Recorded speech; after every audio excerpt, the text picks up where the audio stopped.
We're live.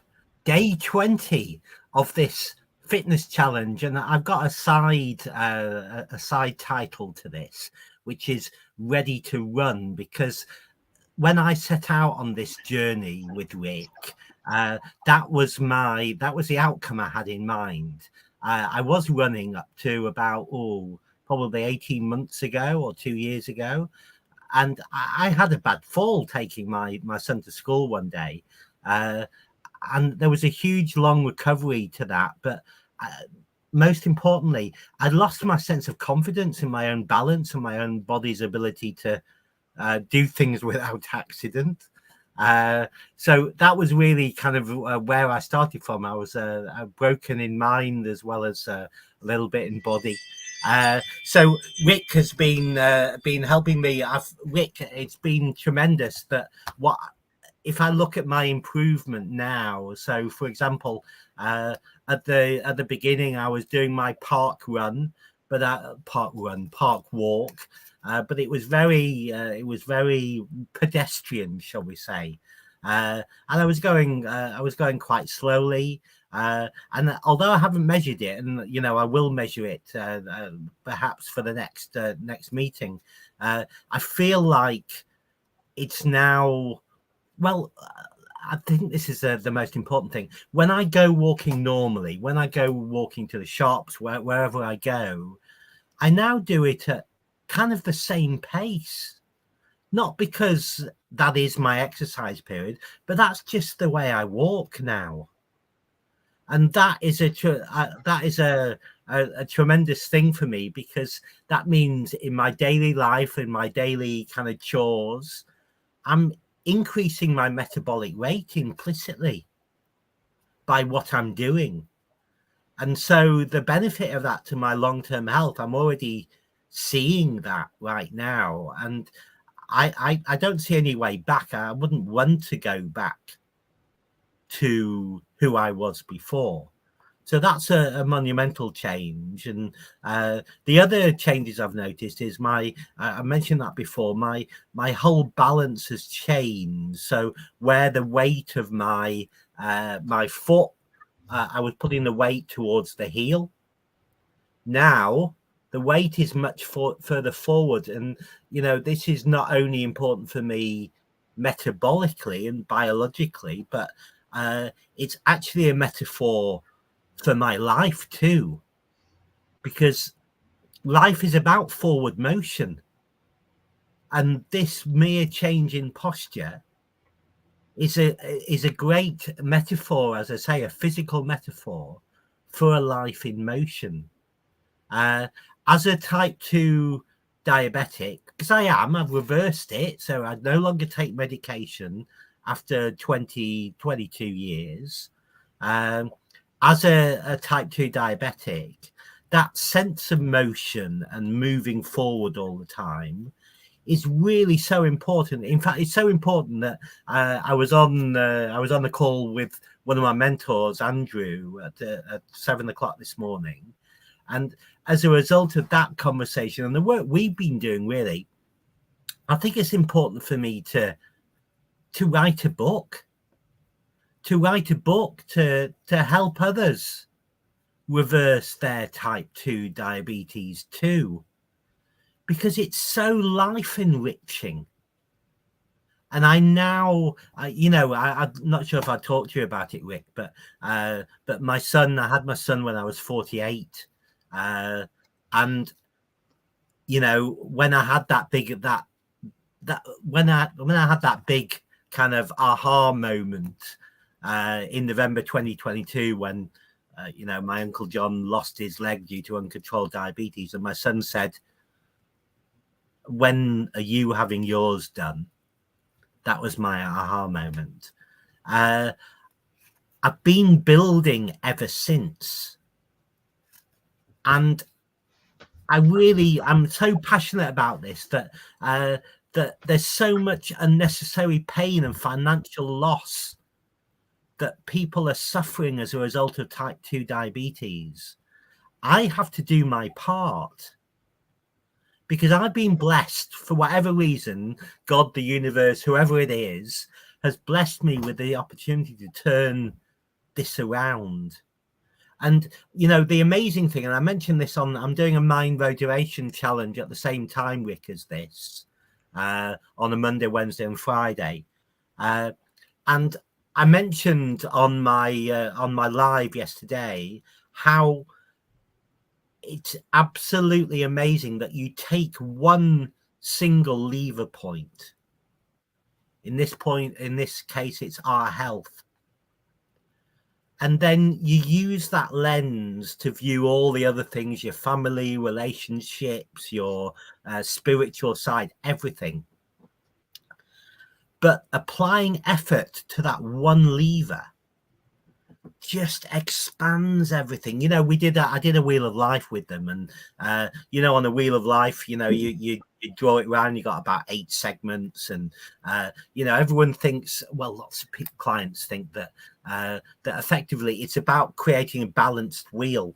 So you need to apply a little effort here and a little effort there and a little effort, and then you need to go back round and go back round and go back round, and it's a relentless, life-filling task. But if you take a different perspective and you choose the one thing that's the most important, and you focus attention on that, then you not only get improvements in all the other segments, but that circle gets bigger, because it's the growth you get from focusing on that one modality that just expands the whole of your life. Rik, I'm really sorry, that's a tremendously long monologue.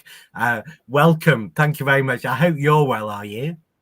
I'm well. No, the monologue is great. It's your passion in it, and it's been great over these 20 days to see how committed you are, you know, and the enthusiasm you've got with it. And yeah, and you say the wheel of life, and I was just going to say that it's not just going round and round, it's getting bigger as you're going round. So you've got to see the growth as you're going round. But then is health not everything anyway? So health can be in every segment of your life. So if you're not happy, it's going to affect it. Absolutely. But, you know, as a business owner, when I was going through type 2 diabetes, I've said to you before, I lost about £250,000 when I was on insulin, you know, falling out with clients, and mindset just going completely, anxiety and all that kind of stuff. Anyway, that's all behind me now. When I was going through that, I made no correlation. You know, you'll read it plenty of places. Your personal health impacts your business wealth. But I was in it and I couldn't see it because I was inside the Coke bottle looking out, and all I could see was this tiny little circle at the top. Whereas, you know, now I'm looking back down on that, and the whole world is opening up to me.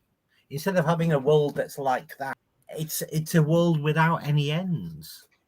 So is that sort of taking time to look? Because when you're in it, you haven't got time. You've got to get that next task done. You've got to go on to that next job. But if you just take time to step back and climb through that little hole and look down, then you've got the time. Then you see what's out there. You know, I think it is, Rik, but it's time has a lot to answer for. That's the biggest excuse in the book. Oh, I haven't got time. But how much time are we spending indulging on Netflix, or, you know, doing things that effectively don't have the power to change and the power provide the impetus for us to grow? And we fritter away time everywhere, and it's just not an excuse.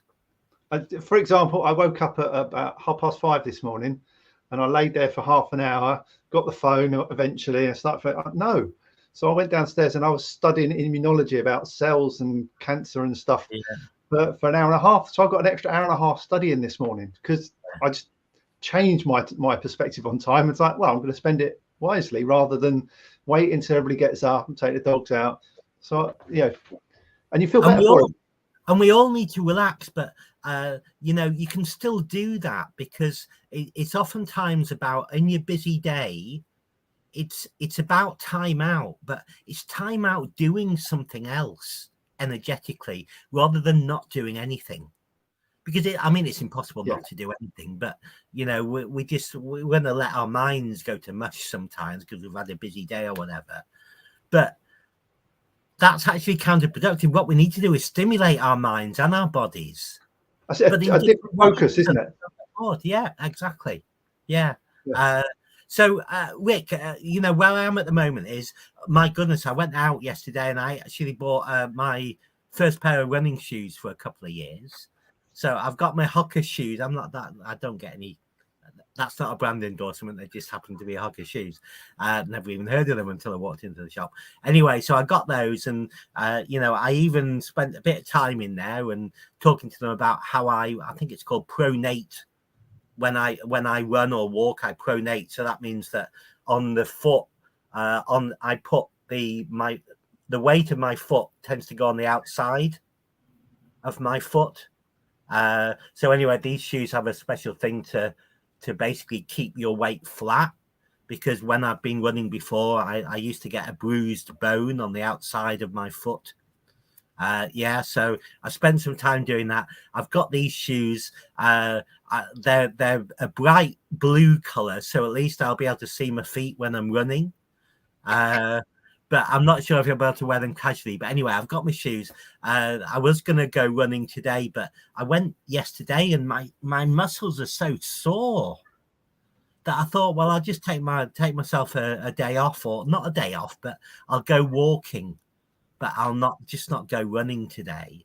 Yeah, it's important to listen to your body. Yeah, if you need a time out, different activity, go for it. Yeah, and I'm sure I'll go back to it tomorrow. I think when I remember, when I start a new gym routine or whatever, the first time you go for 3 days afterwards, it's your muscles aren't quite, they're saying, "Oh, what are you doing to me? Yeah. What are you doing to me?" But then the next time you do it, it might only be a day. Yeah, so it's not about stopping it because of these muscle aches. It's just about, as you say, listening to your body, giving it time to recover, and then making sure that you don't go into that. Well, no, just keep doing it, and make your muscles screaming and saying no. Yeah, we're too old for that. We've got to give them time to rest and recuperate. And like I say, if you're walking instead, you're not stopping. You're not like just laying down for the day. You are still giving the blood pumping around. So yeah, walk instead. Yeah, it's all fine. Should I now? I'm gonna. If I look at the program right now, so I'm running for about about 40 seconds, and then walking in between, and it all ends up being about 4 kilometers, I think, or something. Should I be adding anything, or can I stick with that program for another 3 or 4 days until my muscles get used to it? What I'd like to do is before Monday, whenever you feel top of the game, is go back to that getting round as quick as you can. So ditch the press up, sit ups, and whatever we're doing. Okay. Go back to that original bench test. We just went 3 times around the field and back. As fast as you can. If you can do a little jog doing that, do a little jog. Even if you sort of just like what you're doing, jog one leg, walk as fast as you can, jog a leg. So this is like quite a bit of effort, this one, for the whole time. So just don't stop. Just see what your timing is now compared to what we were 20 days ago. I will do that, and then you'll hear all about it on Monday. I'll have to. Yeah, I still haven't got my new fitness tracker, but I can carry my phone with me and do a bit of timing that way. So things are a bit stiff. We'll leave everything as it is because it's working. You're exercising. Get the benchmark test for comparison, and then on Monday we'll just chuck a few more exercises in there for you. How exciting! Yeah, how exciting! And then we got a weekend coming. Thank you very much. Thank you. And listen, you have a great day too yourself. I'm eternally appreciative of what you're doing. And just to say to everybody else that Rik did this program personally for me, but if you think you benefit from a program like this, then reach out to Rik. Yeah, my whole thing is just to get people moving. Once you're moving, then we can move you onto a proper PTI. But if you haven't got that energy or faith that you can do this, then come and see me. Let's get you moving more. That's all I'm about. And then let's get you in the gym eventually. Brilliant. So reach out to Rik. I'll try and remember if you can post when I post this. Rik, if you put in your details at the bottom, then it makes it easier for people to reach out to you. Listen, fella, you have a great day. Really love working with you, and look forward to seeing you on Monday. Have a good weekend. See you later. All right. Take care. Bye for now.